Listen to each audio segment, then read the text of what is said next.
Welcome to Indiana Sports Beat Radio, presented by Andy Moore Honda of Bloomington. Know your role and shut your mouth, you jabroni! Fires upfield into the end zone, and it's caught. Jelani Woods, touchdown! IND Woods! 43-point night for Tyrese Halliburton. How do you like that, partner? Renew now, drives in low, throws up a shot. It doesn't go. Tipped up and in by Anthony Leal. Indiana takes the lead. It's pretty simple. I win. Google me. Now, here's your host, Jim Coyle. Hello, everybody. Welcome aboard Indiana Sports Beat Radio on this Tuesday. Thank you so much for being with us. We appreciate you. As always, I hope you're having a great start to your week. And we're going to help you get there. If not, hope everything's going well. Big load, another loaded schedule today. Mike DeCourcy joining us, Chronic Hoosier, Michael Fox from Indiana Elite, and Greg Smith from Indiana Rivals will join us. So plenty to talk about as getting started for the week. The AAU 3SSB Adidas Championships getting started down in Rock Hill, South Carolina. We'll talk about Indiana Elite and their chances down there. Of course, Indiana football has had quite the run in football recruiting. It's ongoing, nonstop. Every day there is a new commitment. And, of course, Mike DeCourcy will join us. We'll talk about all kinds of things going there, Chronic Hoosier as well. And looking forward to it. I am. How about my Reds? Are they going to make a little mini run? Every time I turn around, it seems like they're doing something. And Eli De La Cruz is just doing Eli De La Cruz things. The other day, he goes to Yankee Stadium for the first time, hits, of course, a 2-run home run that turns out to be the winning run. Yesterday, I saw that on a chopper back to the pitcher, he gets to home on a chopper back to the pitcher. Crazy. I think he might have hit I can't remember if he is the one that hit the game scoring. They've just been scoring runs and winning, and it's maybe they're gonna make a little run, man. The Reds had a debut player yesterday hit crushing a home run, 400 and something feet into the second deck, and his major league debut. So Reese Hines crushes a 449-foot home run in his big league debut. So maybe, you never know, the Reds going to make a run. So Tanis, I reminded you of your dad with that Michael Smith comment. He was notorious for talking about Emmitt Smith or Emmitt Thomas, you know, the mythical halfback that played for the Cowboys and Bills. Oh, yeah. Yeah, easy to do. But looking forward to that as Indiana Elite preparing to take on the rest of the 3SSB teams as they chase an undefeated national championship with quite a few fellas that you names that you'll know. Brayson. Gee whiz, John boy. It's a rough start here. I've got too much going on. Hey, it happens. Sometimes it's too just much going one on. of those days. Yeah, I'm telling you. We do know what day it is, right? It is Tuesday. Don't start me with there. Don't start with that. We know how that can go. It can. I may end up at a McDonald's doing the show on something on some day. But man, oh man, it's cooling down today. I can tell you that from a weather-wise standpoint. Bring it on. Bring on the cool weather. I know a lot of you all love the summer. I know especially you, Jim, you're a big summer guy, but I'll take the cooler weather over the blistering heat any day. Oh, well, yeah. I'm I'm there with you, brother. But it's definitely going to be a very moderate 81 degrees here in South Central Indiana today for a high, but a lot of rain, 90% chance of rain into the area. And then tomorrow, kind of similar, not as high of a rain chance, but the temperature's not climbing very high. And then Thursday, the same thing. So July has just been unbelievably nice. So far, there's just nothing to complain about it. Yeah, the evenings have not been bad. That's the thing. It's those days. And the humidity's been low too, relatively speaking. I thought that. I really did, just by the feel. And I was looking at my phone. There's an easy way for me to tell. Damn. Whenever I'm on my way home from work, if I'm able to put my windows down and be comfortable with it, which I do regularly, then the humidity's low, at least low enough for me. Well, there you go. Keegan Bradley named the Ryder Cup captain for the U.S. side of things. We'll see how that turns out.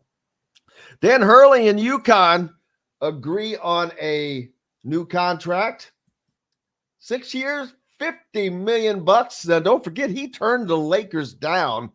6 years, $70 million deal. So he leaves $20 million on the table to stay at UConn.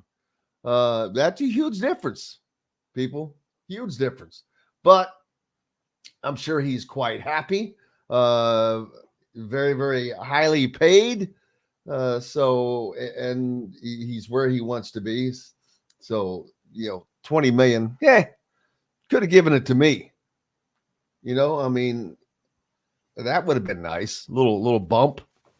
Yeah, and it also goes to show that Dan Hurley is really doing, or not really doing, but he didn't want to be a part of the LeBron Bronny circus out in LA, because to take that big of a pay difference from Los Angeles to in UConn, and everything we've seen from LeBron and Bronny so far in his early days with that franchise, I'm sure Hurley didn't want to have anything to do with any of that. Yeah, I don't know how much control he would have felt he truly had. And that's not something that I think he would ever admit, but I just think he loves the college game. He's got the mentality, the excitement for the college game. So, and the college game is better off for having him in it. So there is that. So good to see that. I think you want to see the better coaches hang around the game, because that makes the game better. Always. So good for him. We'll see if the college game is, they've got to keep the strong players in it as well. And but you don't see these guys going to the NBA that often. It's just not something we see a lot. I mean, of course it's happened, but doesn't happen a lot. Indiana football continues to roll and Findlay, Ohio offensive tackle, it will be making his selection today. They recently got yet another commitment from Sianta Stewart, a 3-star defensive back. He is a top 20 player in Ohio, and he chose Indiana football over Purdue, Penn State, Tennessee, Michigan State, etc. So they're winning some recruiting battles here. They're not just getting guys, these MAC level teams, as I think a lot of people think. They're winning some recruiting battles, and they've got more coming up. That's the 4th defensive back of the 2025 class that Indiana has signed. So they're going to they want to keep that rolling, and they're doing a good job of it.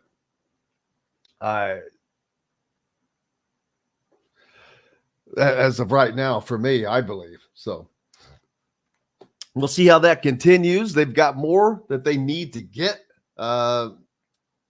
Indiana's still not getting the elite of the state, and neither is Purdue or any. It's not even Notre Dame as much as Ohio State and those bigger schools. There was shout out to former Indiana defensive line coach Kevin Peoples, who I texted him yesterday. They picked up a great pickup in getting a defensive end, an edge rusher from the Indianapolis area, and he said, "Hey, I'm very, very happy to have him." But yeah, that's the thing. These elite players, Indiana is not there yet. They've never had a 5-star recruit, but I see that changing as possibly as early as next year. Brian mentions Tyler Cherry. He's a 4-star recruit. He's not bad. His brother is also playing now for Center Grove. He's a defensive player, and Indiana was his first offer. So they're going after the brothers Cherry, and we'll see how that works out. But Indiana's recruiting is rolling. They're not setting any rankings, things on fire, but they're landing the players they need to land, the players they need. 19 total commitments for this for the 2025 class so far. And I mentioned that another in-state kid receiving an offer, but it's Tyler Cherry's brother. In the eyes, Ohio State defender Caden Curry recently, Ohio State gets Caden Curry. You've got new Chicago Bears defensive end Austin Booker. Both of those guys played at Center Grove. But Indiana is also in the mix for Kobe Cherry, Tyler's brother. He also doubles as a very, very good baseball player, but he has drawn interest from the Hoosiers. He was, like I said, Indiana was his first offer back in December. He currently also holds offers from Louisville and Washington. So he's got that going for him, which is nice. He is the younger brother of Tyler Cherry, and then incoming 6'5" freshman for Indiana, who also played for Center Grove. And we'll see how that works out. But I think that's got to be in Indiana's favor. Personally, I would think that. But we'll see. Lots going on. Hey, plenty more happening. Mike DeCourcy joins us. Chronic Hoosier. Mike Fox will join us as well from the Indiana Elite Basketball Program, along with Greg Smith from Indiana Rivals National Football Recruiting. We'll talk more about Indiana's recruiting, in addition to all the things that are going on down in Rock Hill, South Carolina for the Indiana Elite Program. We've got more coming up, of course, powered by Andy Moore Honda. Get more to your door with AndyMooreHonda.com, Bloomington's #1 Honda dealer and the best in new and used vehicles. Go to AndyMooreHonda.com and the Autograph app. Autograph app is where real fans get unreal rewards. Just go to your Google Play or Apple App Store today and download the Autograph app. Use the code ISB Media. Autograph, where unhinged fandom meets unreal rewards. We're back with more right after this.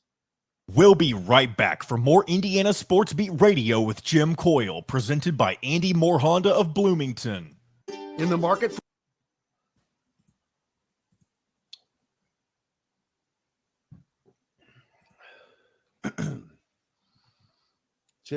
cherry bomb.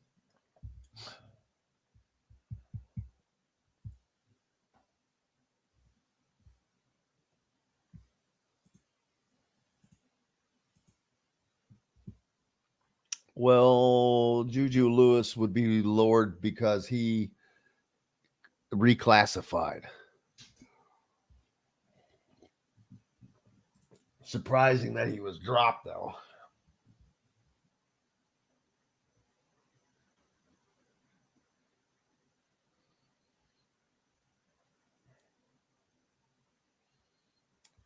Spartacus. Spartacus.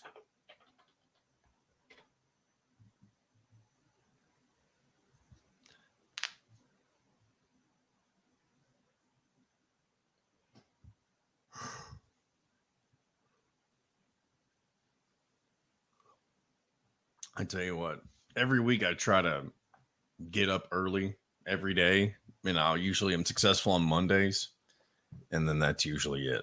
I fall back into my regular schedule the rest of the That's because Mondays are easy because it's a cheat day.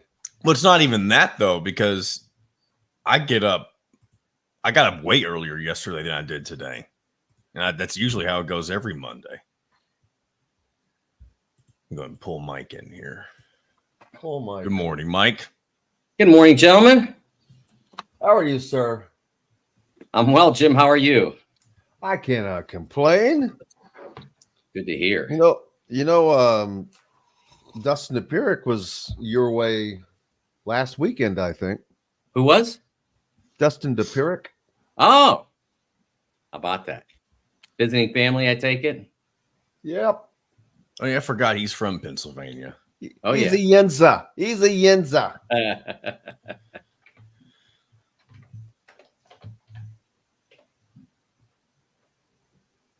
Yenza.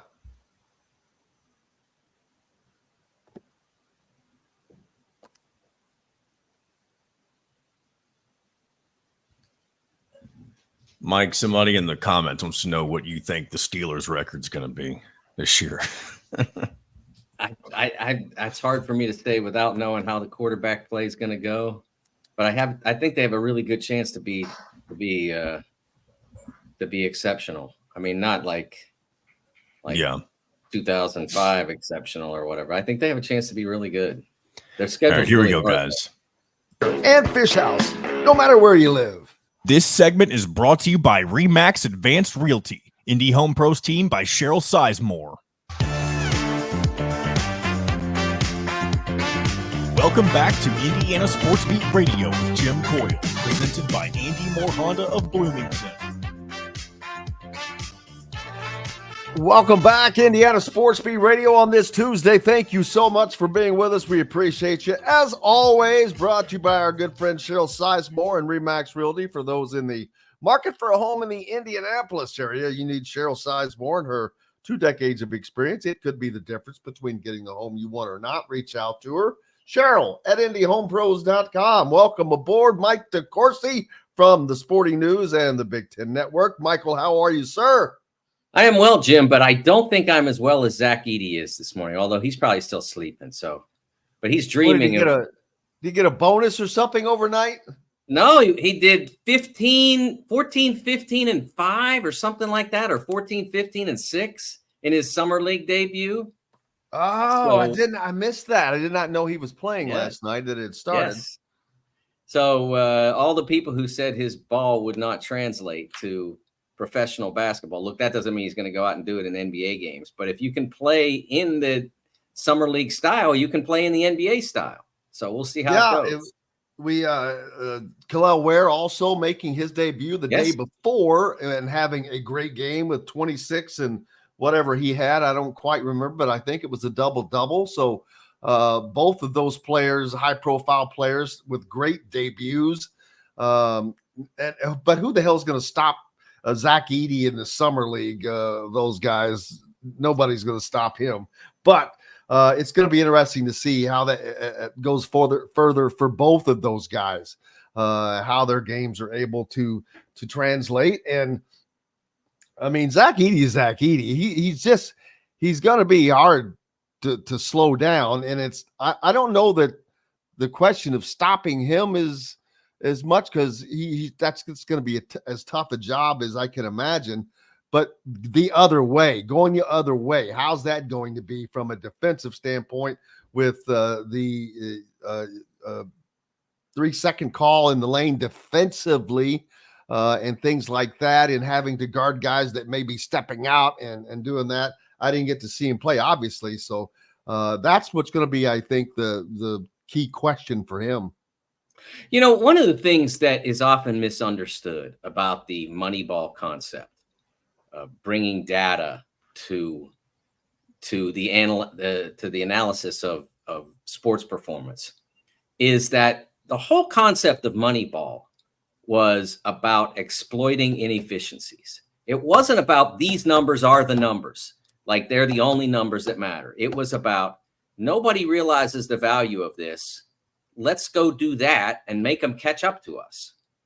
And I believe that everybody is now so oriented toward the perimeter, or has been during the Steph revolution, that the ability to play inside and to dominate inside became less important and less valued. And so now I think the inefficiency is that if you have somebody that can dominate inside and make it difficult to score big baskets against you by driving the basketball to the rim and things like that, then you have an advantage. And I think that was true for Zach at the collegiate level for sure, where big men haven't been completely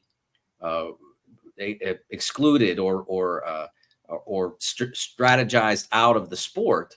But it's still, when you have the ability that he has, it amplifies that differential. And I believe that if you can play inside, and that's why Donovan Clingan was very valued in the NBA draft as well, because if you can play inside and move, as Jokic has shown, look, Nikola Jokic is not, he's not Steph Curry. I mean, he's not out there bombing threes. He can make one if you dare him to, but that's not his game. His game is he gets into 8 feet and you can't stop it.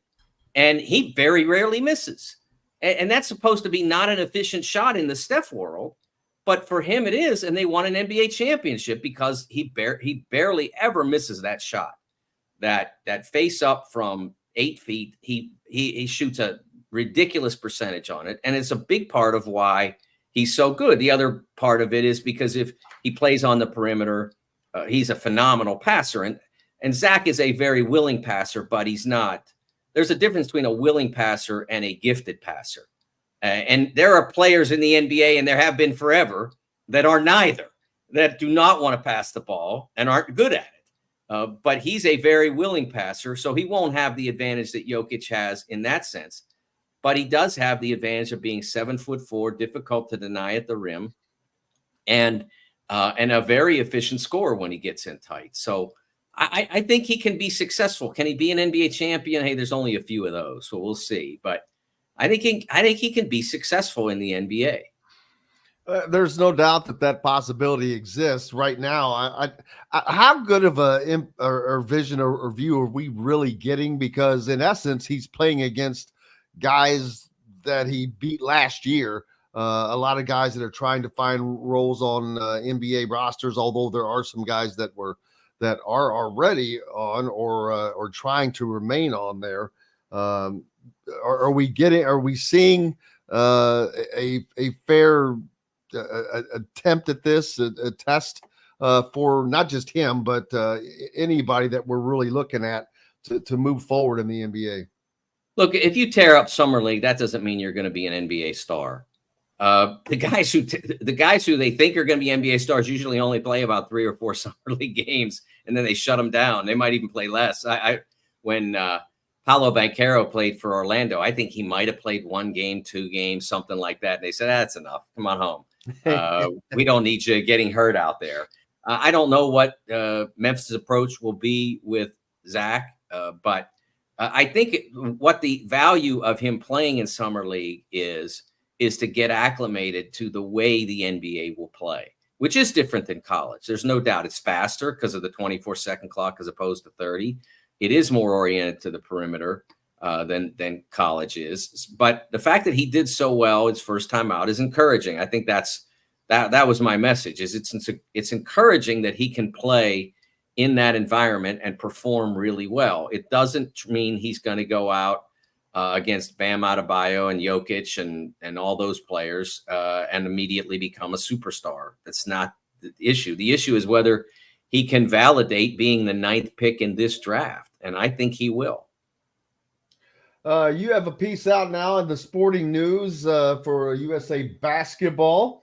They have the opportunity to go win a gold medal and Tyrese Halliburton, one of the NBA stars of the Indiana Pacers on there.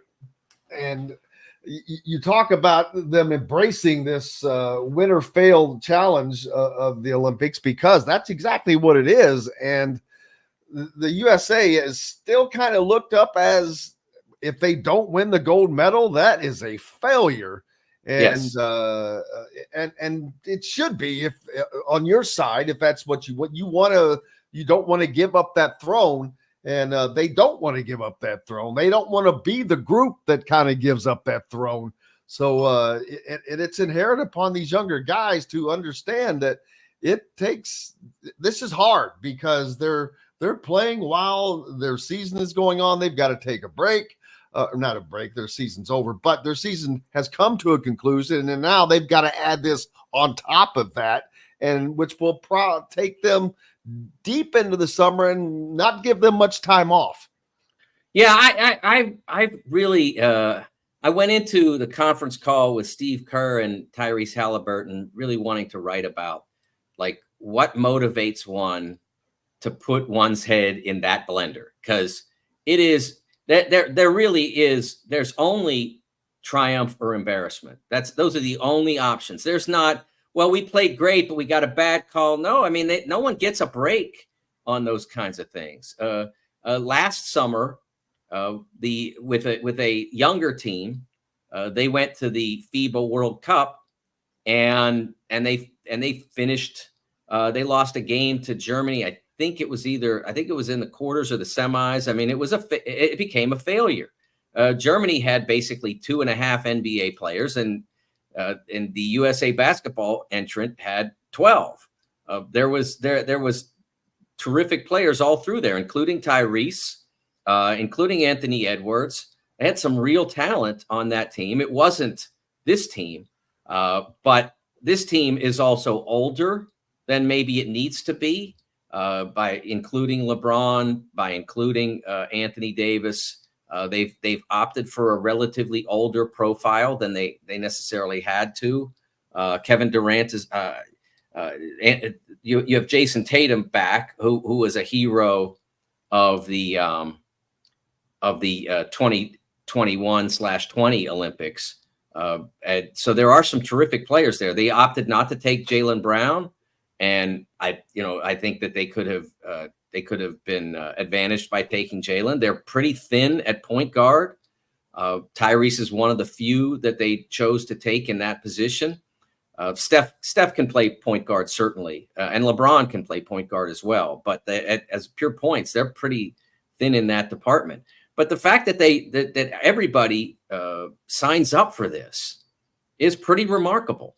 It's a month that they don't have to be working hard and playing hoop, and then exposing themselves to the, as I said, embarrassment of losing in the Olympics.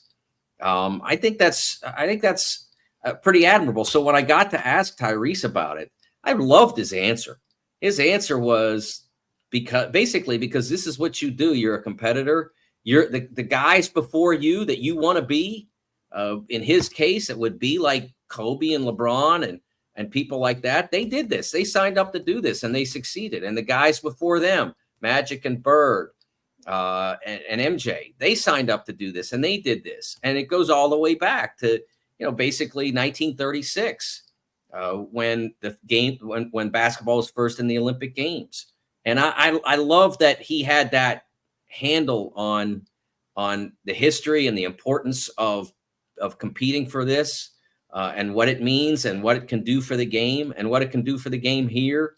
I love that. I've been very impressed by Tyrese every time I've encountered him, or been able to observe him, not just on the floor, but off. Back in February, I guess it was, when the All-Star game was happening in Indy, Adrian Wojnarowski, my friend from ESPN, does a very famous, popular podcast, and he had Tyrese. They did it at a venue over in Broad Ripple, a theater, small theater, and they had a podcast with him for a half hour, and then Grant Hill, who's in charge of USA Basketball senior men's national team, came in the second half hour. And I just was blown away by Tyrese. I thought he was just absolutely phenomenal in that environment. So great representative for the U.S., great representative for Indy.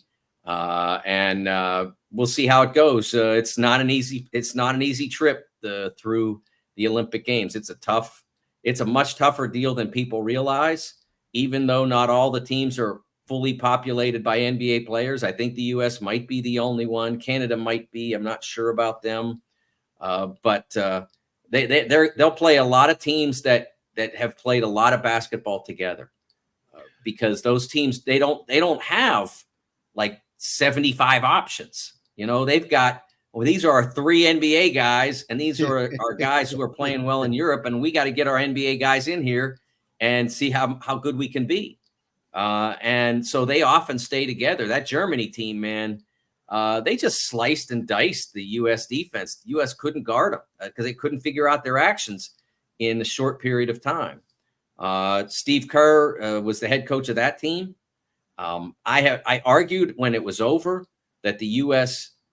is making a mistake, not because Steve Kerr's not a phenomenal basketball coach. If you said Steve Kerr is your senior men's national team coach and it's all he does, I'd be all on board.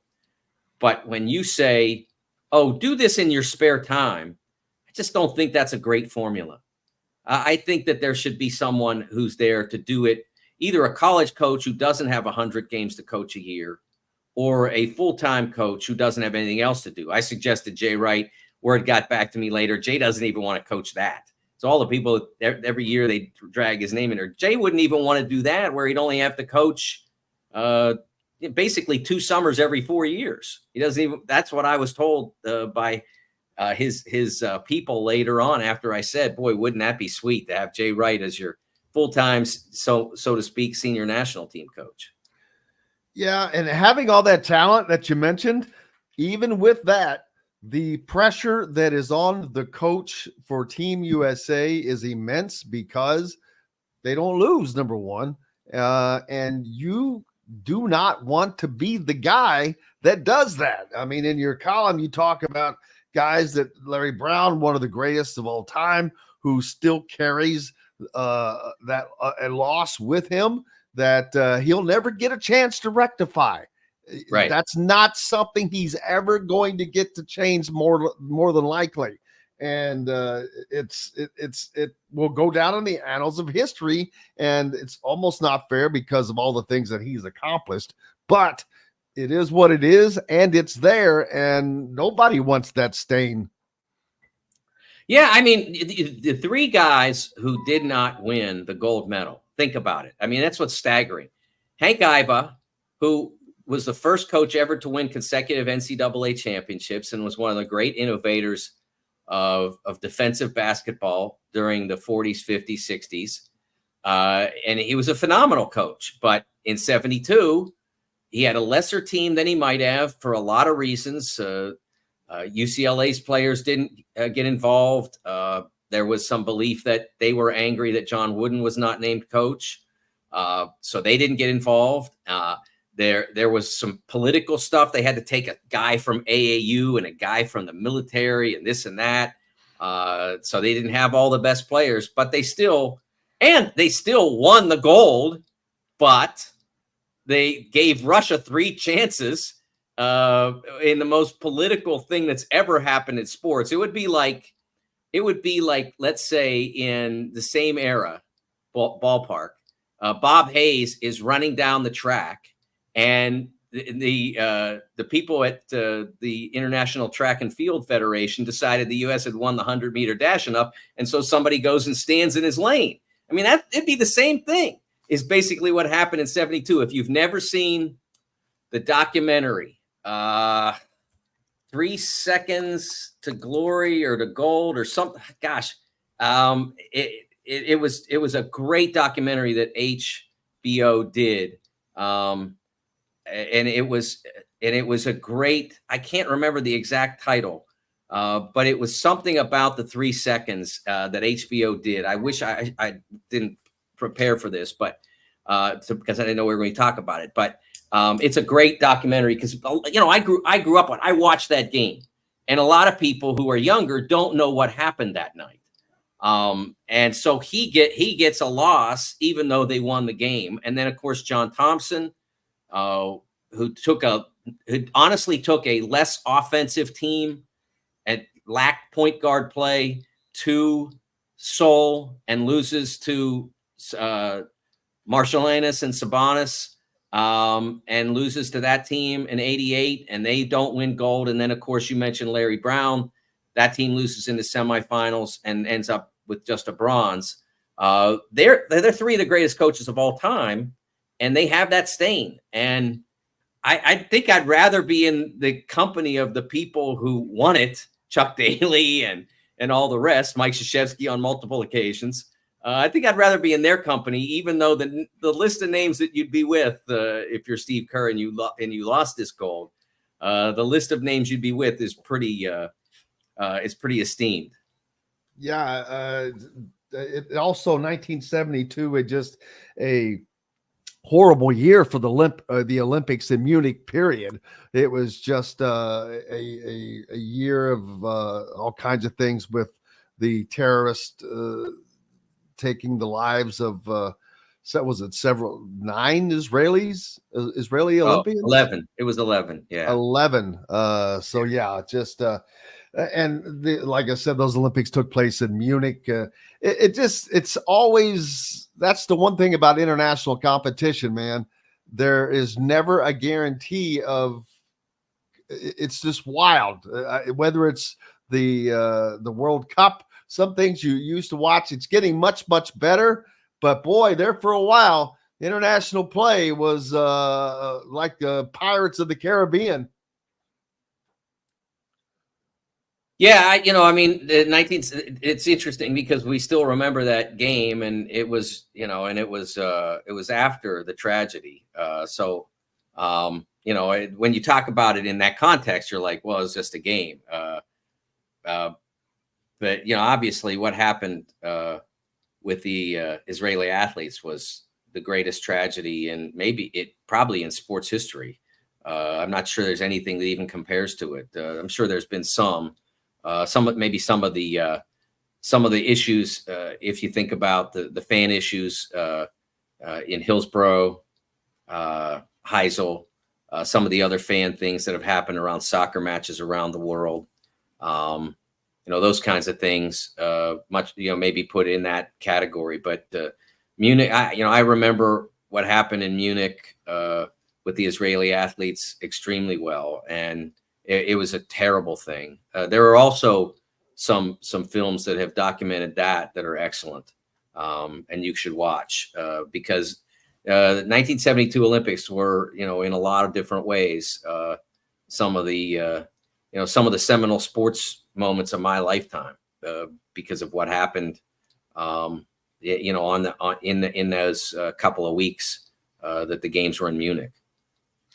Eric Gordon playing for the Bahamas. It cracks me up how some of these guys end up on some of these teams. I'm like going, really? I don't remember that Bahamian nationality while you were earlier younger playing, but hey, whatever it takes. I get it. I think the Bahamas ended up falling short of making it to the Olympics, but they did a really nice job. And one of the interesting things about that Bahamas team was that VJ Edgecombe, who will be a freshman at Baylor, was one of their key guys. He's only a high school kid, and he did a great job in this tournament, the qualifying tournament.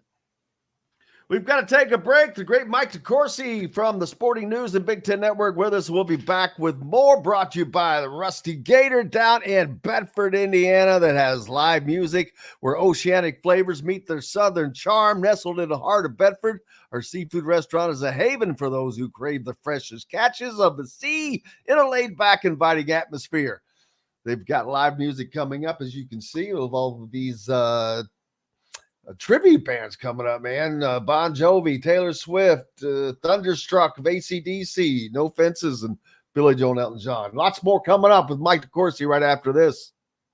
We'll be right back for more Indiana Sports Beat Radio with Jim Coyle, presented by Andy Moore Honda of Bloomington. If you're looking for a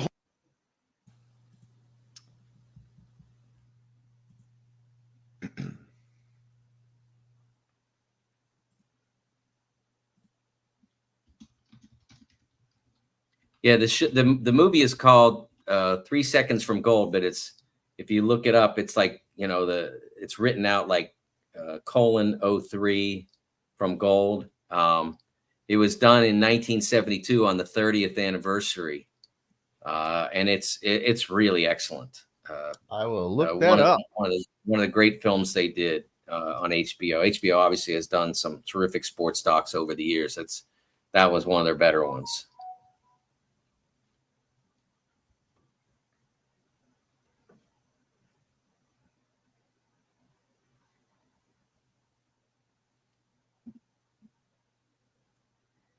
All I can think about is Jim McKay. Not live. Just these are my memories are from replays of seeing it. I don't think I was not old enough to grasp what was going on. I don't think.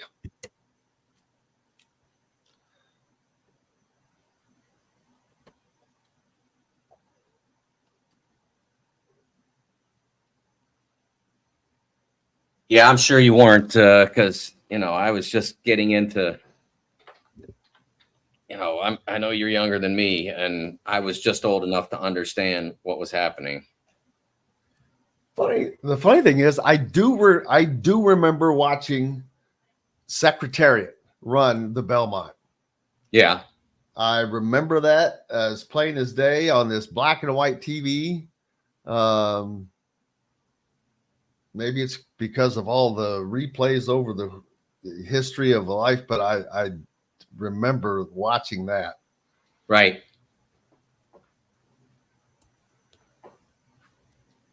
Because it was crazy. Still crazy.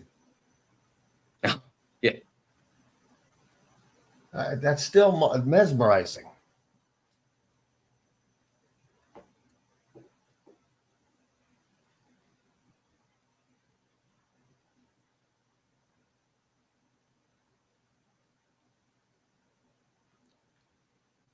All right, here we go, guys. Bloomington, right now, get a brand new Honda with no payments for 90 days. That's right, 2023 and 2024 Honda Pilots, HRVs, CRVs, Honda Ridgelines, payment-free for 90 days. Or get 0.9% APR financing for 36 months on a 2023 Honda Ridgeline. Go to AndyMooreHonda.com and get more to your door. This segment is brought to you by Freethink Apparel. Welcome back to Indiana Sports Beat Radio with Jim Coyle, presented by Andy Moore Honda of Bloomington. Welcome back, Indiana Sports Beat Radio here on this Tuesday, and that means Mike DeCourcy from the Sporting News joining us and the Big Ten Network. Boy, are they, I guess we can call it the Big 18 Network. Mike, as we are officially, the Big Ten is officially now an 18-member conference, as that will begin with football and Big Ten football media days 2 weeks away, as a matter of fact, right now at Lucas Oil Stadium in Indianapolis. I know that football is not under your purview of what you cover for the Big Ten Network, but your years and years of experience more than fill that in. But this is going to be, and they're not the only conference, obviously, the SEC adding Texas and Oklahoma and changes in other places. But this is pretty big for the Big Ten right now, and they're probably not done. Oh, I don't know if that's true or not. I mean, in terms of the not done, I mean, it's not. I always say that because of all the uncertainty with the ACC. Well, yeah, I mean, you don't know what will happen, but there has to be value in it. There's only a few schools in the ACC that I think would significantly add value to the Big Ten, and I don't think the one thing that I just can't see that the ACC is going down easily. That contract was willingly signed by everyone who signed it, and so I just don't see how it goes away just because somebody said, well, it's turned out not to be a great deal. If it were that easy to get out of contracts, I mean, really? Oh, you know what? My house went down in value, so I don't think I should have to pay as much in my mortgage as we originally agreed to, because it's not what it was supposed to be. I thought that, I bought the house for $300,000, and now the market, Zillow says, or Trulia or whatever says it's worth $270. So I'm going to take $30,000 off our mortgage. Is that okay? I mean, that's just nonsense. There's no argument. There is no argument. And I've it's not just me speaking from logic, but I've read from attorneys saying, like, there's no argument that they have to get out of this, unless you want to buy yourself out of it, which there are stipulations for that, but it costs way more. It costs so much to get out that it would take you basically decades to break even. So I just don't see the ACC going down that easily. Yeah, me either. I mean, they're not, for a number of reasons, because it would implode, and then that would make too many teams available to other places, whether it's the Big Ten, the ACC. That is the one thing. There are very few places for those teams to go, and as a matter of fact, probably only two. I don't see anyone going to the Big 12. It's either the Big 10 or the SEC. And like with Florida State, I don't know that the SEC cares about having Florida State, because they have Florida already. Right. They have that TV market. Same with South Carolina and Clemson. You've already got South Carolina. And then with the Big Ten, you've got the AAU accreditation that they are quasi requiring for schools to have. Will that remain there? Virginia, obviously a great school. So, I mean, I would hate to see the dismantling of the ACC, but I will say, as far as with football being, the money sport, boy, the ACC is falling on hard times when it comes to football right now. Well, I mean, I think that's where what the Big 12 is discussing, and the ACC hasn't been public about any of its plans in that regard, maybe because they're dealing with this other element. But I think when people get concerned about what the Big 12 is discussing with its naming rights, I don't know why that would even be an issue. Like, if the Big 12 can sell their name, a brand that is not that,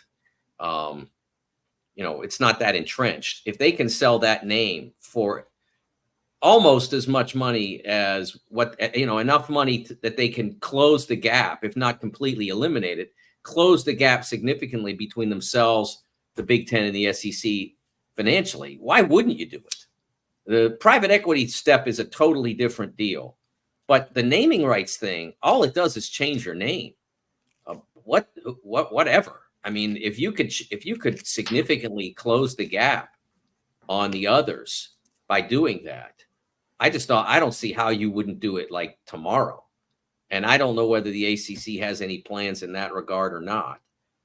But I do believe that, and the people who are making a fuss about that, it's, and hey, it's not just about, like, I was, I'm living in Pittsburgh now, and 2 weeks ago, the Pirates announced that they now had a jersey sponsor. So every single Pirates jersey now has the name of a area convenience store on it. So that has moved to baseball now. I know basketball has had that, so baseball now has it. And people are making a fuss about it. It's like, really? Have you ever watched a soccer game from the Liga MX in Mexico? And like, they've got like all kinds of different sponsors on their jerseys. It's a NASCAR. It looks like NASCAR, baby. Exactly. You make the money where you can make the money. And, and that's, to me, it's a no-brainer. Now, I'm sure Pirates fans would like to see them take some of that money and invest it in a bat, but I don't think that's going to happen. One thing I didn't realize about soccer is they change the jerseys almost constantly. Yes. And I get it, because, boy, you sell more jerseys if they're different, because everyone wants to have the different one. But when you think of all the American teams, whether it's the Yankees or the Reds or the NFL is they're not as sold, or some teams aren't, but there's just so many teams and uniforms that have just been the same for decades and decades. Right. Soccer doesn't do that. They don't care. Like, we'll sell you a new one. It's one of my annoyances with soccer.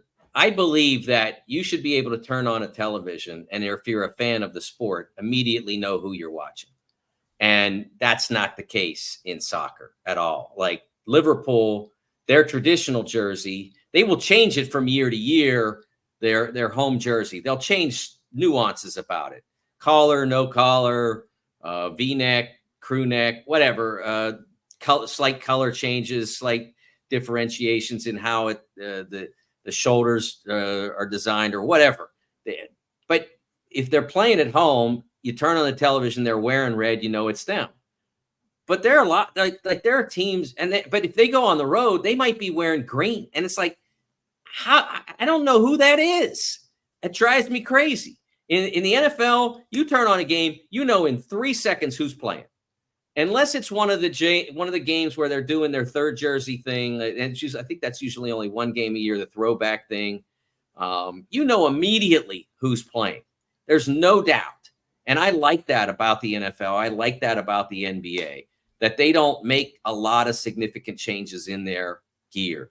Do it now and then. Like in the NBA, you play 40 games at home, or 41 home, 41 on the road. If you want to throw an extra jersey in there from time to time, that's fine because you can sell it and it's cool looking, like the Indy jerseys the Pacers have. That's fine. But when it gets real, you should be able to turn on a playoff game and know it's your team. It's the Pacers or it's the Knicks or the Suns or whoever. I think Major League Baseball should go back to having their players wear the team jerseys in the All-Star game. I agree with that. I don't understand why they ever went away from that. I don't care that they all wear a uniform that says national or American. No. Who cares with that? That is ridiculous. I love the fact with Cincinnati and Pittsburgh. Yes. And whoever else. It's just that is because that is a visual in and of itself. You're like, wow, that looks cool. Yes, it's absolutely 100% should be that way, Jim. NBA should do the same. Road jerseys, you're orange and green, and the other team's white and wearing white. So I do not like that about the NBA. I always thought it was much better to wear the uniform of your team. And I love that about MLB for years. And now they've gone away from it because they can sell the jersey. Wear the fake jersey in the home run derby and then sell that, fine. But when you're playing in the All-Star game, you should be wearing the uniform of the Cincinnati Reds, the Pittsburgh Pirates, and New York Mets, whoever. That's a massive error on the part of Major League Baseball, but it's one of many, Jim. That's what MLB does, is make mistakes. They must take a cue from the NCAA. Just kidding. What's up next for you, sir? Well, we've got Euro and Copa America finals this week. And we're getting ready for the Olympic Games, man. It's coming soon, coming fast.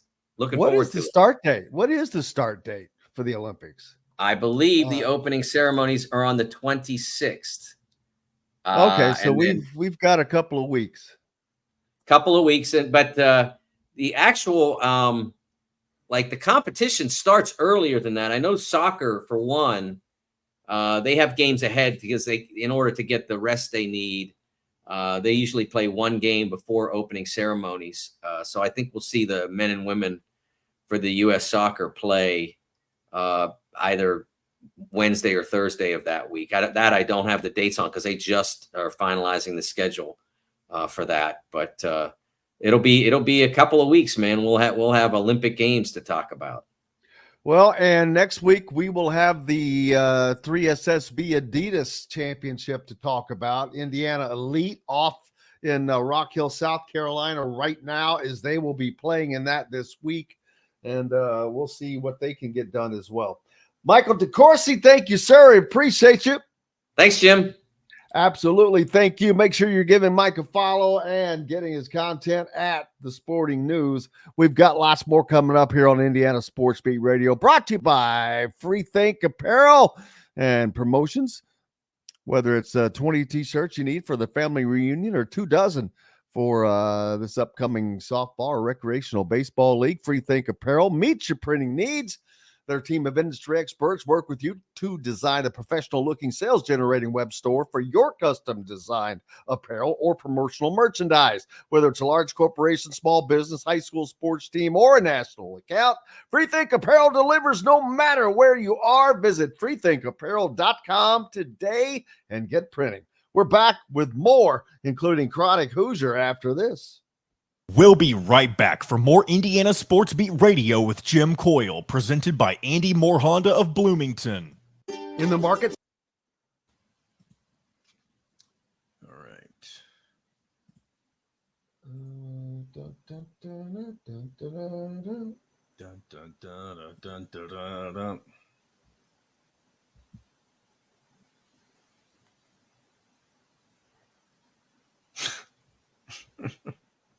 What are you laughing at? Russell's comment says, "Are the Chinese lady swimmers doping?" I'm sure they are. Morning, Chronic. What's going on, gentlemen? How are you, sir? Oh, just a little morning with the fire department right at as you walk in the door. Construction tripped an alarm. Yo, yeah. It just goes to show you, it's always something. You can disconnect all the sprinklers during your remodel, but if you don't disconnect the alarm box, they will trip it. Damn it. I'm trying to find a goddamn schedule for Indiana Elite, and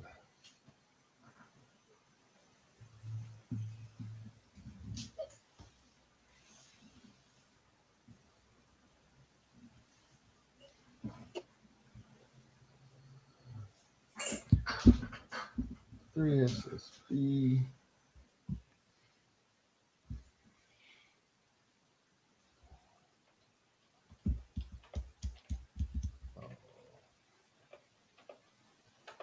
Quit it. What's new, brother? Anything? Not a thing, man. Not a thing. Just buying some concert tickets at the moment. Yeah, who for? Bourbon and Beyond? No, we're going to see, we're going to be in Florida over fall break in October, and Billy Strings is going to be in Huntsville, basically the halfway point on our return. So I think we're just going to jump off and cut it in half and go watch a little bluegrass.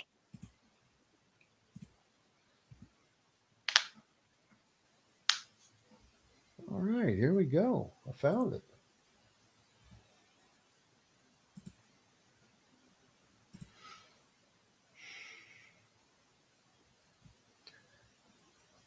All right, here we go, guys. 30 seconds. It's your family's needs, so there couldn't be a better time to build a new home with Property Shore Construction. Now building exclusively south of Bloomington within the Stonecrest Golf community. Choose from one of the gorgeous Stonecrest Signature Series house plans. We have several lots available with scenic views of the golf course. Contact Amy Rhoda with Revesco Real Estate for additional information. 812-583-0919 or go to mystonecrestliving.com. That's mystonecrestliving.com for more details. This segment is brought to you by Andy Moore Honda of Bloomington.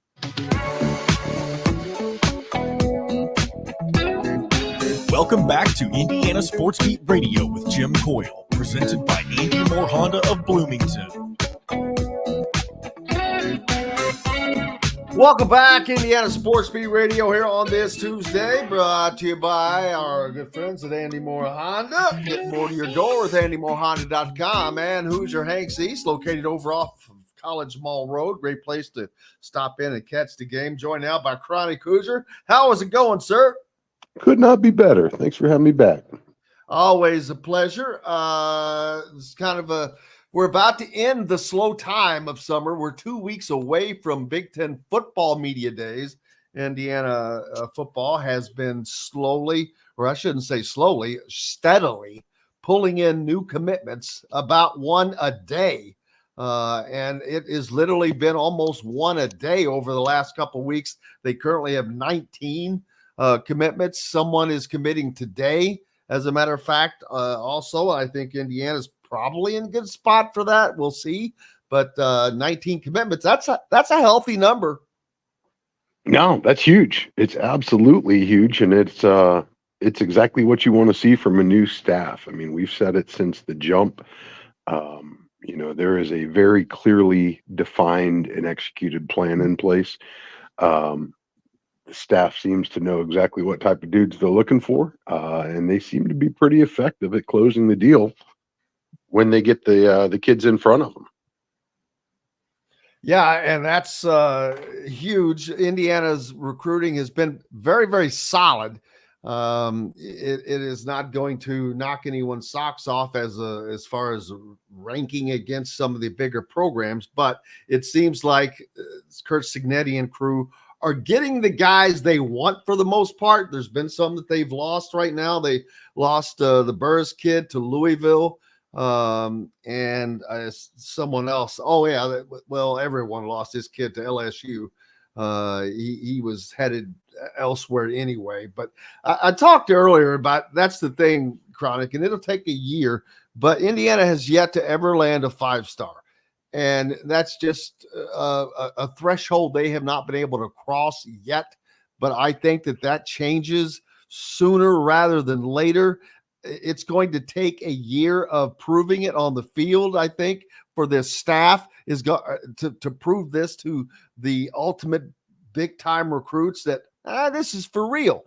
And just like that, they're going to have to prove that to national pundits and even to some fans that the winning is a real possibility at Indiana in the Big Ten.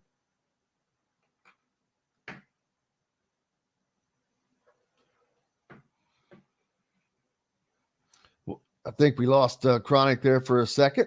Russell's high on caffeine this morning, he says, pointing out IU first football game in 53 days. Now, that makes it seem far away, but Chronic Hoosier back with us now. And Chronic, I was just saying that a lot of all these positives, Indiana yet to ever pull in a 5-star recruit, but I think that's something that's going to change sooner rather than later. But even with that, this staff is going to have to prove their bones to these guys on the field by winning games. Yeah, I could hear you just a second ago, but apparently you couldn't hear me, so I jumped back off. But no, Indiana hasn't signed a 5-star commitment. They just had one on campus this weekend in Julian Lewis, however, which is nothing short of remarkable. I believe he's top 10 player. He was just on campus this weekend, according to his Instagram. Yeah, on the 7th. Wait, okay, he was just here recently for another visit, I believe. Yeah. Indiana's has a real, I've said it a lot, Chronic, that Indiana's got a real shot with him. I've talked to a couple of guys that are close to that situation. Oh, no, I'm sorry. I'm sorry. He wasn't on campus. He was spotted rocking the Indiana jersey this weekend. Excuse me. No, but they've had him on campus. They've got his, they've got his attention. They're entertaining one of the 10 best players in the nation in the 2025 class, which is just it's unfathomable if you think about where this program was 6 months ago. I think he was number 1 in the 26 class. He reclassified to 25, and that's the only reason he even dropped. He was number 1 in the 26 class at quarterback. And, I mentioned Indiana not having had a 5-star before. The fact that Indiana football had the number 1 recruit in the country on campus is mind-boggling, because Indiana basketball, I do not believe, can make that claim. It's been a minute. I would have to go back and really scrub here to figure out if and when that's ever happened in the basketball world.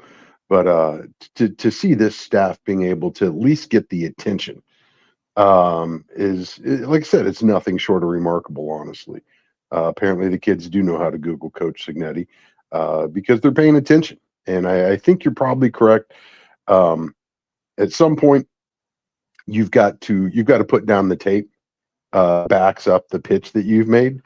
And it's always easy the first year to sell the vision. It's all enthusiasm. It's all schematic. But there's no proof yet. At least not at the under the current circumstances at the school, at the program that you're now selling. That's one of the things that's kind of been concerning with Woodson, is now that you've got tape and now that you've got a record, how do you account for that? So there's always the tailwind of the new hire enthusiasm and the fan support and everything else that kind of rallies around the coaching changes. But I don't think it's typically as well received or as widespreadly received as what you've seen with Coach Sig's staff. And I do think part of that too, though, is knowing what you want, knowing who's going to be receptive, and focusing on where you're going to have the highest returns. And part of that is you've got to be awfully persuasive, and it's not just the kids anymore. You've got to persuade the families, the circles, and this, in some cases, now you're dealing with agencies, with NIL and all that brings. But there's a clear vision for the program that's being shared, and it's being accepted. And I think that it's certainly a welcome sight for Indiana, but it's momentum. I don't think you can overstate how important momentum is on the recruiting trail. We've said it before in regards to basketball conversation. Success breeds success. Success attracts successful people. And, it's really difficult to sell a program that hasn't had much success, to find the talent that's going to change it. But, the culture seems to be attracting, and it's just a wonderful thing. And, with the schedule setting up the way it does for Indiana this year, there's certainly going to be a roadmap to a lot of wins, likely a bowl berth. But at the end of the day, you've got to play it out on the field. What's on paper doesn't matter at this point. Certainly promising, but at the depth chart, when you look at the needs, you see a staff that's been very effective at identifying and accounting for the needs with players. And it's not just that they brought in talent; they're establishing depth of talent. They're establishing continuity between classes. So you're bringing in guys that are willing to maybe take a back seat for a short time, to get bigger, stronger, and faster, and earn the right to be a starter. And that's probably been IU's greatest issue. It's obvious to see the lack of skill position. We don't have receivers, we don't have a line, whatever. But even when IU's been its best in the last decade, where the reality comes in is usually when you get down the depth chart, when you get into the second and third string guys, and the depth of talent and the drop off has often been insurmountable. So obviously you got to get some guys on the field, but getting guys behind them willing to step up is going to be absolutely critical if this staff's going to have long-term success here. And they appear to be checking off all those boxes right now. Yeah, and looking forward to seeing how that continues to play out. And this, I've talked a lot about this upcoming schedule because of how it lays out, and it is just, even knowing what Indiana has done, that to me that's easy to just wash away. I could care less. I look at what is the situation now. The staff is completely different. The team is very different, and this schedule is a dream, to be honest with you, for Indiana. And just straight up, what do you think the over and under for wins are for this team this year with this schedule? I wish I could be more confident. I think 8 is very attainable for this team with this schedule that they have right now. And in my heart, I feel like I'm underestimating. I think this is as favorable as a schedule as I can remember in my life as an Indiana fan. It's just, it's set up too perfectly right now. I think 9 wins is possible. I think possibly even 10. But I think 8 is a realistic expectation. And that sounds completely crazy seeing where the program's been. I just think the Big Ten is ripe for the picking right now. And, anytime you can bring in 8 home games, when you're not filling a majority or half of them with the Michigans, the Ohio States, the Penn States of the world, you just love to see it. But no, I think this is a team that absolutely goes bowling this year. And 9-win Indiana, is certainly in play, but I think eight should be a reasonable expectation. And yes, that does sound crazy, folks. I understand. It does. I'm on the same boat. The first thing I say is, okay, I know this sounds crazy because I know it does. But I can't help it. I look at that schedule and I'm like, all right, well, UCLA is going to be the first test. I've talked about this a number of times because it comes kind of early, and it's on the road, new coach, new team, and it wasn't exactly, a great team last year. So is there a chance? Oh, there's absolutely a chance. Is it going to be easy? No, because you still have to travel, but you're not going to the big house. You're not going to the shoe. There's not going to be 80,000 people there waiting on you. There might be 40. So it's not going to be this daunting environment. If you could get by that game, there is a path to a 6-0 start for Indiana. No, and that's the thing that I keep circling back to is this team could be bowl eligible before it has its first loss. I think that's totally reasonable because you only got 2 road trips. You're going to UCLA. You're going to go play on Northwestern's practice field, which it's a whole nother conversation. But nonetheless, the 2 winnable road games. And then you still got, you still have 4 home games left after that. And, the next one of which being Nebraska. You don't have to go to Washington in your first meeting with the Huskies. Michigan State being your 3rd road game on the schedule. And then, the horseshoe. Shoe's always going to be the shoe.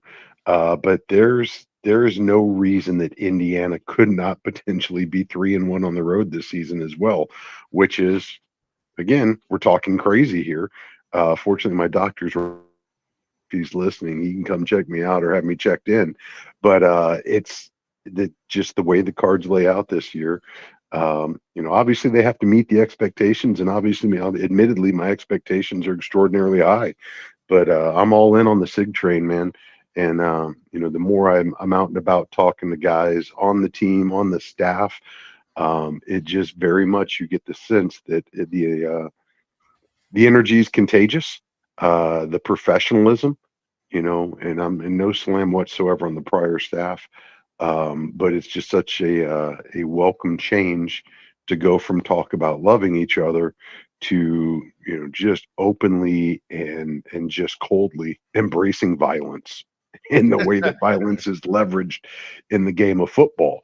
And I understand those are just different leadership styles, but the old school guy in me is just my mouth waters every time I hear them telling stories.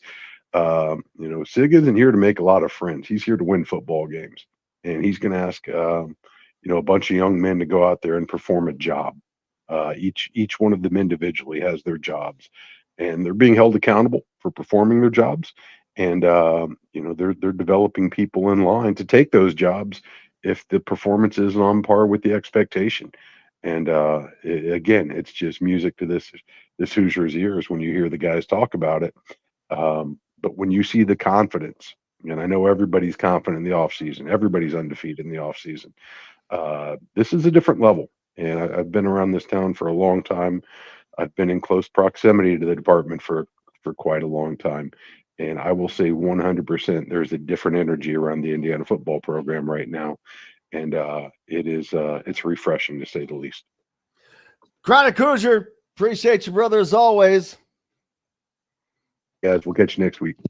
Absolutely. Lots more coming up here on Indiana Sports Beat Radio. Mike Fox, the head coach of Indiana Elite, making things happen down in Rock Hill, South Carolina, as the 3SSB Adidas tournament about to get underway, followed by Greg Smith from Adidas. We'll talk some football. Back with all of that and more right after this. We'll be right back for more Indiana Sports Beat Radio with Jim Coyle, presented by Andy Moore Honda of Bloomington. Hey, Coach, how are you? Hey, how are you? Good, sir. How are you doing, man? Probably a little bit easier today than driving through Kentucky yesterday when we were. Yeah. I guarantee it. You guys got down there easy, I guess. No problems. Had to pick up Malachi on the way. Oh, well, that's right on the way there. Yeah, we took 75 down. Yeah, it eased away about 8.5 hours, probably. Yeah, sounds about right. Maybe. How's everybody else doing? Ready to go. Had a practice Saturday. Shoot around last night, and just want to get playing. Well, that starts tonight at 6:10, doesn't it? Yeah, we play Phenom United, Darren Peterson tonight, and tomorrow morning we play early against New World. 2 showcase games. They don't really count against our standings, but it's good to just get back and play. Yeah, just to knock the rust off. Man, you're not going to know what to do with yourself after this. I always have stuff to do. But it is interesting this year. We kind of get done early. Oh yeah, So what? Yeah, well, the 3 big kids are playing in the Adidas camp, so some of the other guys are going to be playing with one of our 2 gold teams that moved up to 3 SSB for this event. So they'll play next weekend, and then the guys got to get some visits going, get their futures figured out. Yep. Boy, that's coming up next. Yeah.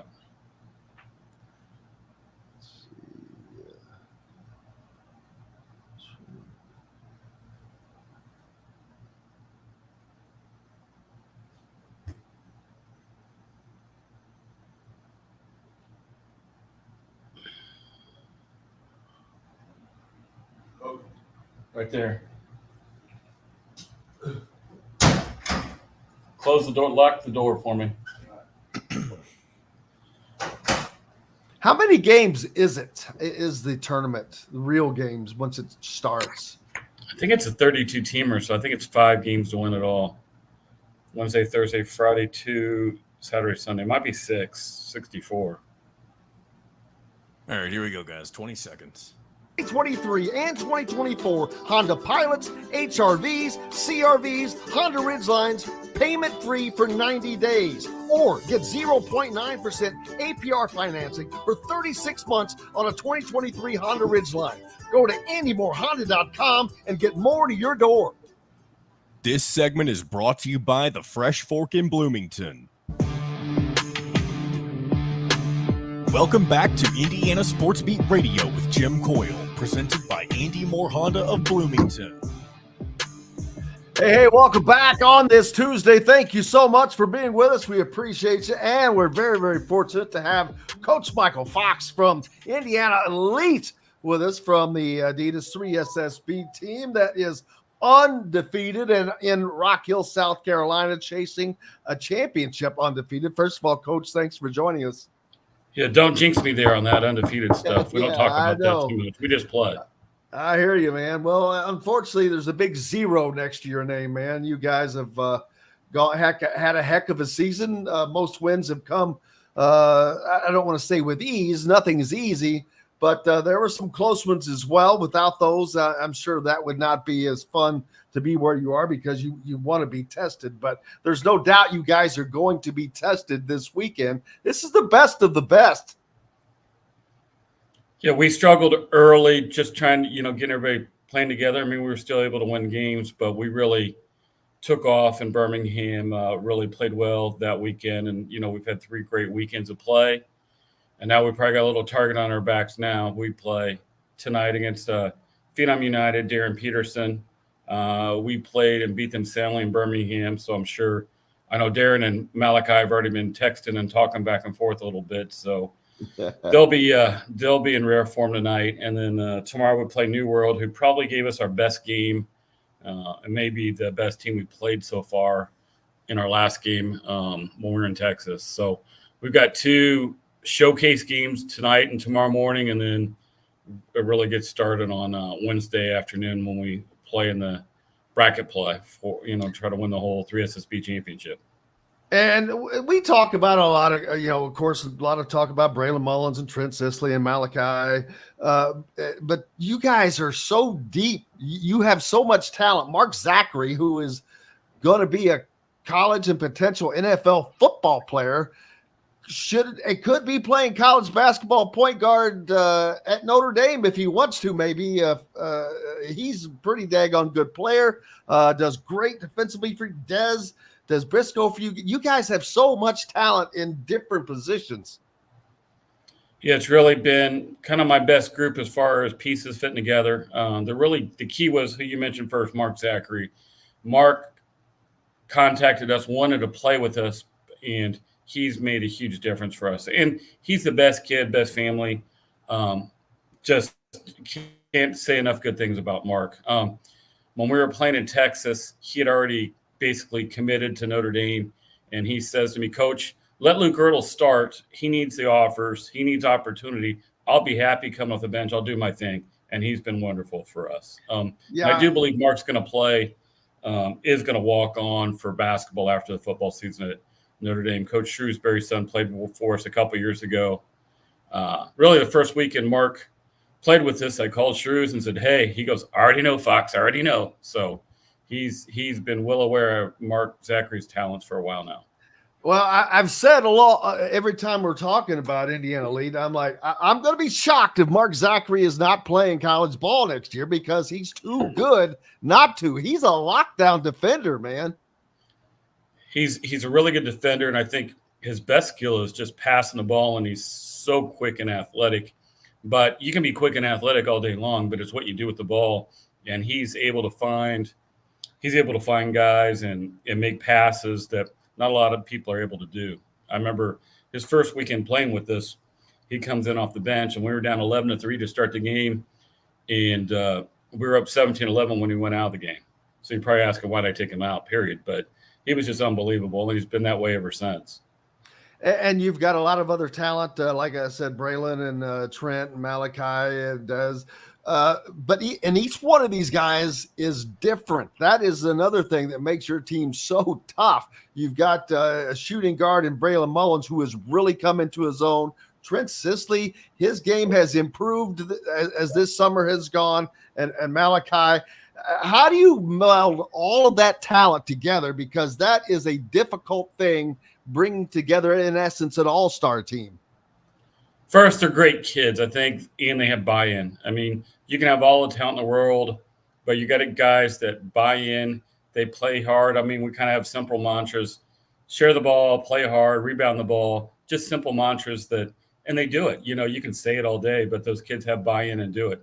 When I first met with Trent's dad, I said, Matt, I want Trent to play, 4 and 3 for us. I don't need him to play 4 and 5. I need him to play more in the perimeter. And frankly, Trent's thrived playing on the wing. He's got to improve his ball handling, getting a little bit more wiggle to his game, but he does a great job playing inside out, outside in. If he's got a bigger player, he can get around him. He can shoot the 3 at a high level now. If he's playing a small player, we'll post him up. We'll use them on post-ups. I mean, most teams don't have 3 guys with our size. So Trent's done a really good job, I think, of moving out and playing more in the perimeter, which is what he has to do in college, and probably part of the reason why he's doing what he's doing, for prep school next year. He has to improve there, and he knows that. And I know he hated to leave Heritage Hills, but I think they saw in his game, hey, this is why he's doing it.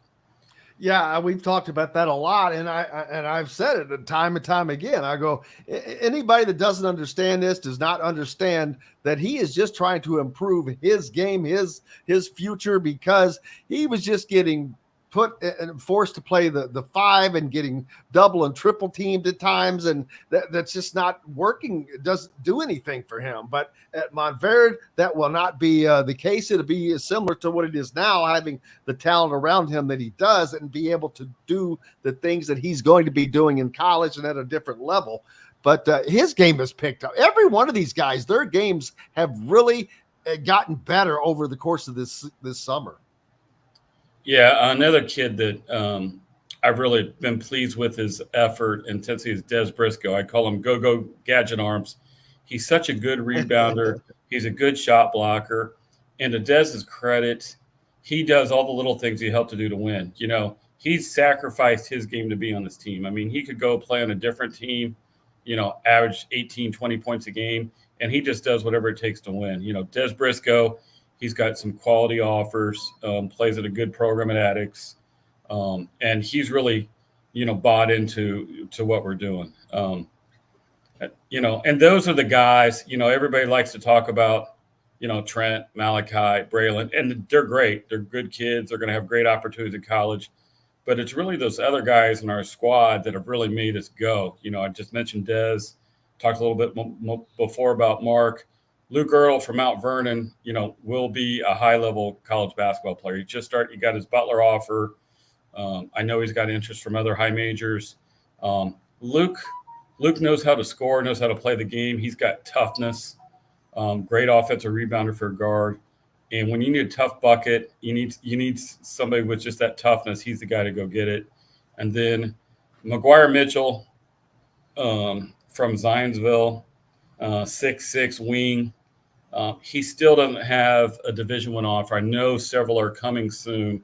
You know, he goes from the 22-point-a-game scorer in high school at Zionsville for Coach Howell to going with us and being a role guy and just doing whatever it takes to win. You know, whether it's guarding the other team's best perimeter player at times to making the pass to just bringing toughness to the game. So those other guys are the key for us having our success to go along with the other three studs. Mike Fox, head coach of Indiana Elite's 17 under team down in Rock Hill, South Carolina, to prepare for playing in the Adidas 3SSB Tournament Championship. Mike, this team is really, really good. Where do they rank? And you guys have had a ton of really good teams and players. Where does this team rank right now in your mind? Well, Mark Adams and I usually take turns doing some of our top teams. And Mark had a great team last year with Flory Badunga, Travis Perry. I mean, they were loaded last year. And that might have been his best team. He also had a team a few years ago that was just super loaded with the Zellers, and those guys were great teams. As far as the teams that I've coached directly, this might be my best team. I mean, some of these kids have played with me since they're little kids. My son is also 25, so I've known most of these guys since they were, you know, really young. And he plays on our gold team that stepped up, and they qualified for 3SSB too. So I've got a little bit of double duty this week, coaching my team and then watching my kids' team play too. And they're really talented. They've got some really good Indiana ball kids too. So, and then Kyle Simpson, one of the Bloomington South coaches, he's also got a very good team here that qualified for 3SSB. Trey Singleton's on that team, PJ Douglas, Mike Edwards from Jeffersonville, plus a couple of Fishers guys that play for me during the high school season. And they've got a really nice group too. I think they may not have lost this season either. So we've got three quality teams here playing in this event. Just shows the depth we have in the state of Indiana in basketball. Yeah, no doubt. No doubt this class is extraordinarily good. And I think Mark's going to have another good team next year, or he has one now as well. You guys have just a ton of talent, but it's a testament to what you guys are able to put out and what these players are getting out of playing for you. How much pride you take in being able to I don't want to say lure those guys, but have them want to play for Indiana Elite? Well, I think it's twofold. I think parents know what they're getting with us. We've got a track record. You know, we say what we're going to say, we do what we're going to do. And, you know, we're going to treat kids fairly. Now, it may not be what every parent always wants to hear for their son, but as a whole, we're going to treat those kids, you know, fairly and part of our program. So I think that's part of it. And then we just built that reputation over time that, you know, if you're playing on our top team, there's you're very likely to get a, you know, Division I offer. Have you guys, first of all, I cannot remember, have you all won one of these championships before? We won with Kyle Guy, Ryan Klein, Josh Spidell was on that team. We won that, was it maybe 6-7 years ago? So we won, and that was on like a TV network, and that was kind of the last big one. We've been close a couple other times, but it's, you know, it's like the NCAA tournament. One bad game, one hot shooting team can knock you out. So you don't get a second chance. Yeah, but that's another good part of having so many different good players, the guys that can step up at any time, whether it's Trent on this day or Malachi or Mark or Desmond or Braylon or whomever it is. You guys always have an opportunity. You've had different leading scores virtually every game. It's somebody else taking a turn. Yeah, we're a very versatile team. We can play big. We can play big and put Braylon at the point and, play 6'6" as a 2 guard and 6'7", 6'9", 7'1", or we can play small. We can play Mark with Luke, and then play a little bit smaller. Even play Trent at the 4, or even play 5 out at times if we need to against pressing teams that are trapping, that sort of thing. But really, what makes us, I think, kind of a special group is the guys that make so many unselfish plays. They'll give up a good shot for a great shot. They'll just make the right basketball decision and not worry about who leads the team in scoring, who gets that shot. They just want to win. How does a parent get their kids involved in the Indiana Elite program, or is that a complete invite-only thing? Well, we have different levels. We have club teams all the way up through the high school 3SSB, pretty much a pyramid. To get on the top 3SSB team, you need to be either invited or B, have a track record. We do have some tryouts that guys can move up. I mean, a lot of the guys that we get for our top team have played on our gold team, which is our second team. But like I said earlier, our gold teams are made it to 3SSB in July this year. So our gold teams are really good too. So they can, either hit the Indiana Elite website, get some contact information there, on our, on Twitter, on Instagram, and get out. We'll have fall tryouts coming up starting in August to look at for next year's teams. And that's not saying, hey, to go be in our top 3 SSB team.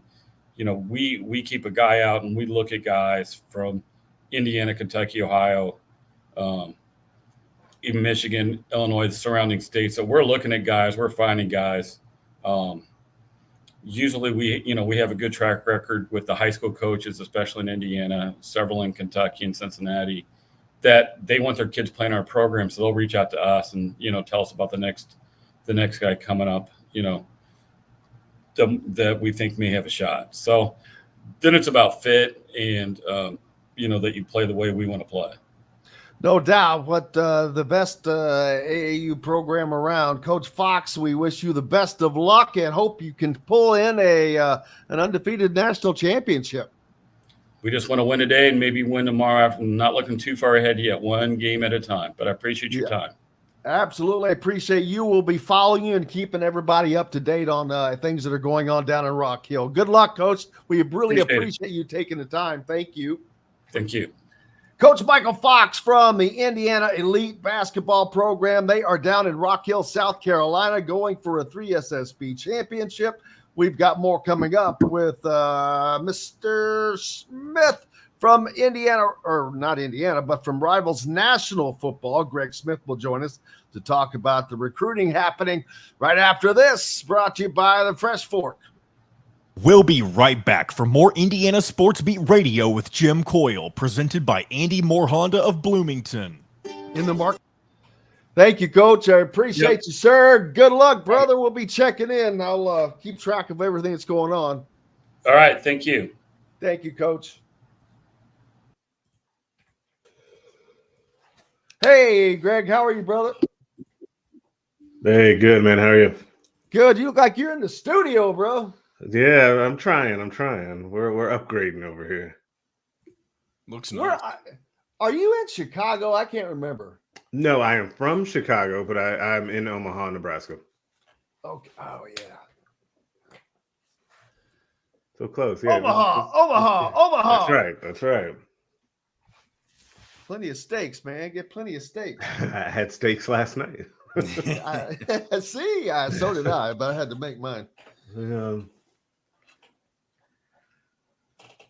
Well, that's kind of a nice central location. Yeah, that's what we were kind of thinking. Because I had already, before I started the national job, I lived in Lincoln, and then we moved out to Omaha because I always wanted to kind of be out here. And it's closer to the airport too, because the airport's better here. And it's been helpful because I've been gone all the time. It feels like there was a stretch for like a month where I think I was gone every weekend at something. So yeah, it's helpful to be close to it. How was the publishers convention? I could not make it down there. It was good. It was good. It was constructive. There was a lot of exciting stuff coming. So a lot of good questions, a lot of good feedback and stuff. I thought it was good. The panel with Roddy and Ketch was really good. They had a lot of good insight.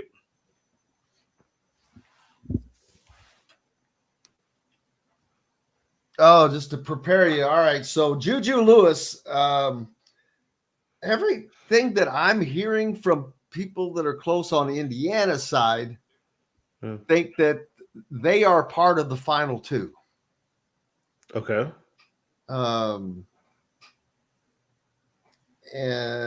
I saw some people question, they're like, why isn't Indiana mentioned? I'm like, well, it's Indiana. That's why. Right. But I am hearing that his relationship with Tino is very, very strong, and that it's actually Auburn in Indiana. Okay, it's interesting. We're obviously going to talk about it. He's a guy where nothing would surprise me. And the relationship thing is really interesting because I think that that's ultimately what he's going to decide on based on 10 seconds, guys. Relationship he likes and where he can play. Here we go. Food Group is your butcher, baker, and fish house, no matter where you live. This segment is brought to you by Reynolds Family Dentistry in Sellersburg.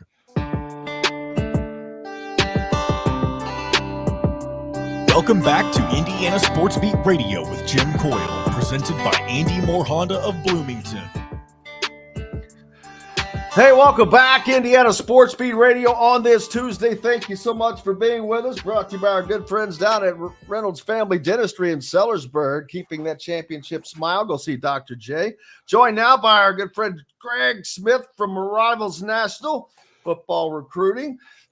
Greg, first of all, thanks a lot for taking the time to be with us today. Hey, thanks for having me back, man. It's good to be with you. Always. I know you're fresh off of the conference down in Jacksonville, but also the Rivals 5-star camp. They've had those going on all summer. Saw you last at the 5-star camp up in Indianapolis, which a lot of talent coming in and around. And that has been the talk of we've got recruiting coming up. You've got the Big Ten, the new Big Ten with four more teams, so the Big 18, I guess. Right. And just so much happening right now in the world. And then Big Ten football media days are 2 weeks away. I can't 2 believe weeks. that. Can't Are believe you it. coming in? Will you be coming in for that? No, I am not planning to go out for that. I may be on the road for something else, but I will not be in Indianapolis, which will be weird because I have been for the last probably 6 or 7 years. I've been to it, so it'll be weird to not be out there with all my pals out there. Yeah, I can't believe it's in 2 weeks. It's just mind-boggling. It's like, okay, I just got over the stress of the basketball part finally. Just slowing down, not ending, just slowing down. But it keeps rolling. In the break, it was talking about Indiana, obviously, one of those programs that is not looked upon nationally with any success for good reason. But if you're closer to the program, I think that those of us that are covering it can see a path to success this year for a couple of reasons. First, because the football staff is entirely new, and it is one that has already been together. This was not a hodgepodge put together staff. It is one that has been with Cignetti virtually for average probably 6 to 9 years each of these guys.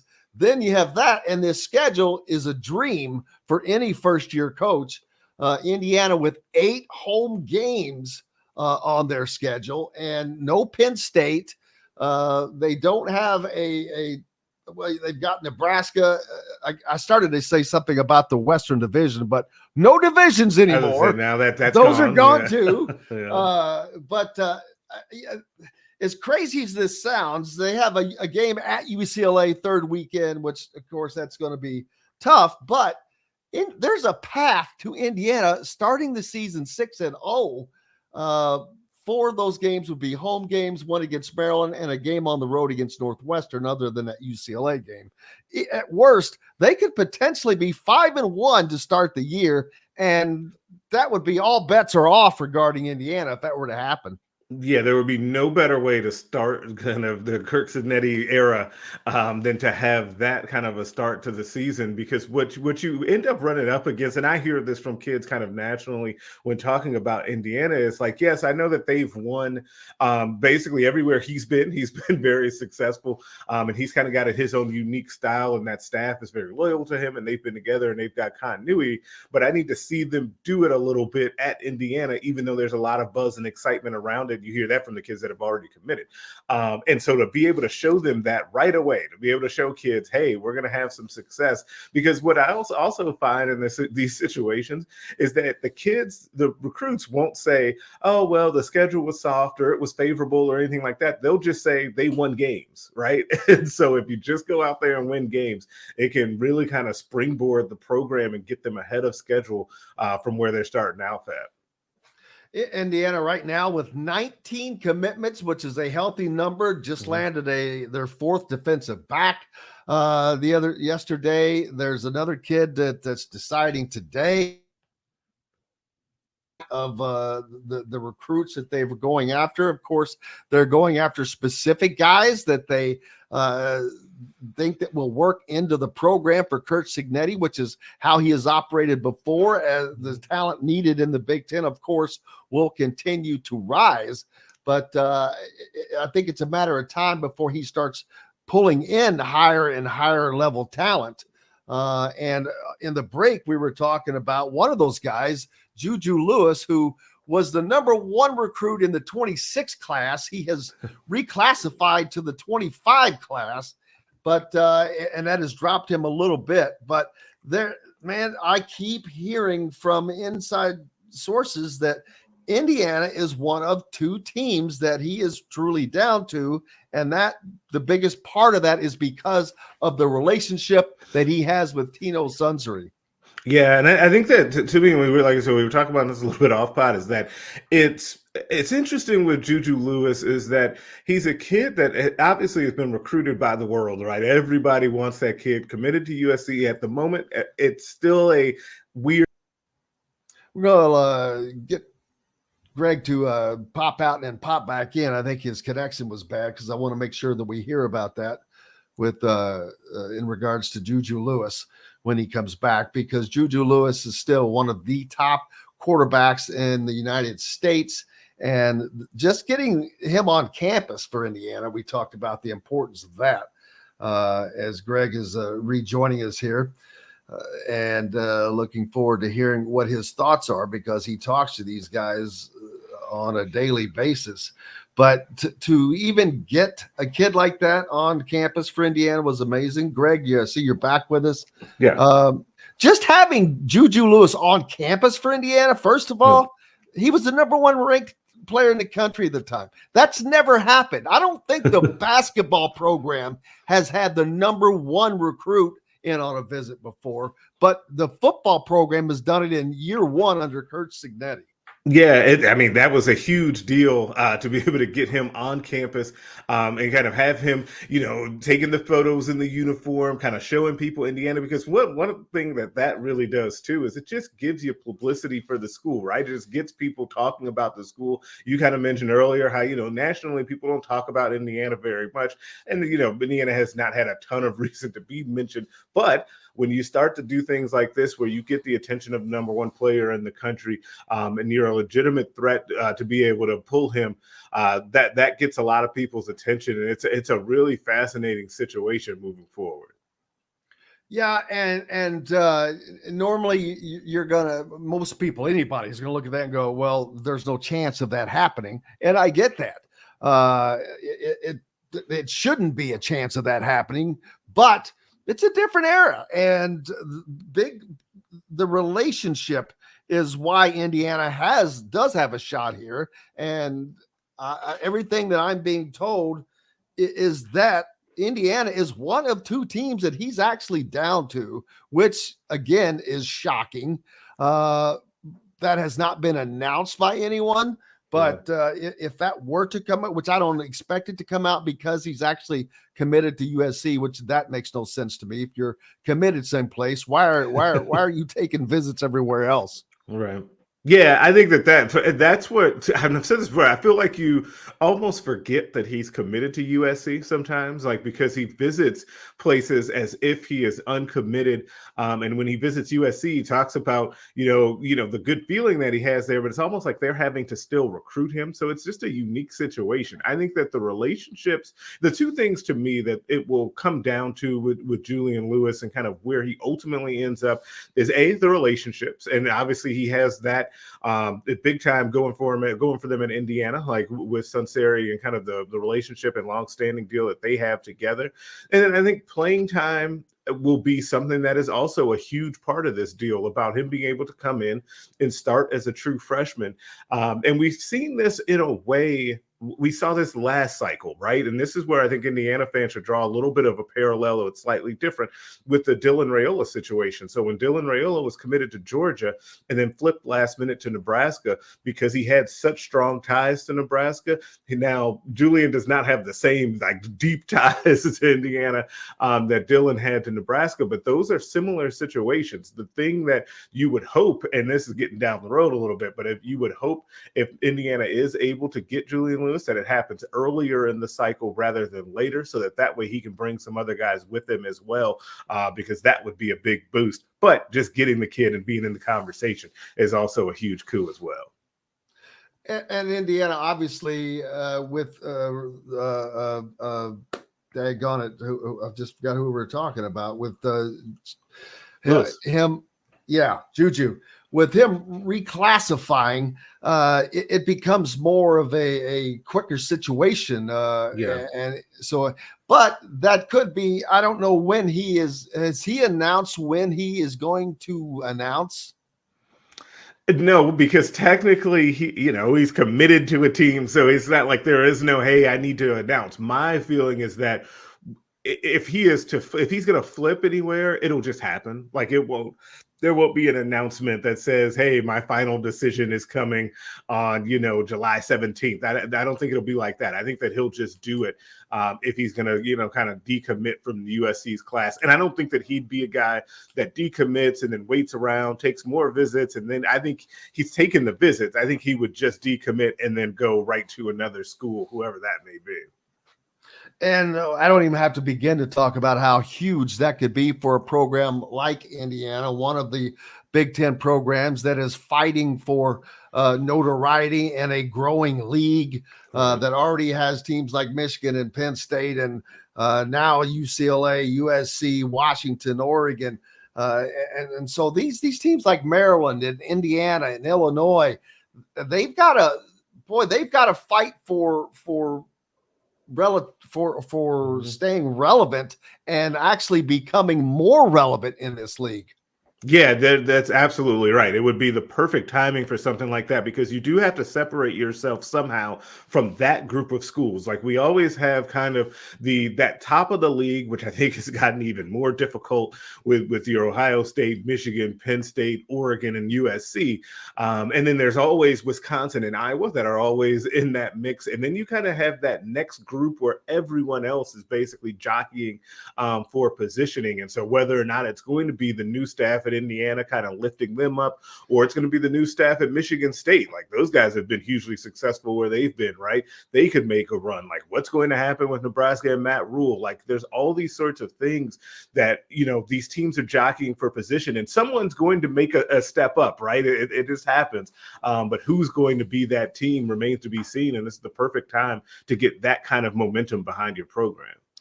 Last question on Juju. How shocking to the national pundits would it be if he were to flip to, say, in Indiana? Very. On a scale of 1 to 10, it would be a 10. And it's interesting because, I mean, we have the information too. We know that he's got the relationship there in that he's visited. And anytime you get a visit, I would say this, anytime you get a visit, an official visit especially, you've got a shot, right? Like, even though the rules have kind of changed and, you know, kids can take more visits and there's NIL at play and all of that, like kids don't waste their time with those visits generally, right? It's very, very rare. So he's got all the options in the world. He takes that visit. That means something, right? But it would be very shocking. It would be one of the best stories of the whole recruiting cycle if they were able to pull it off.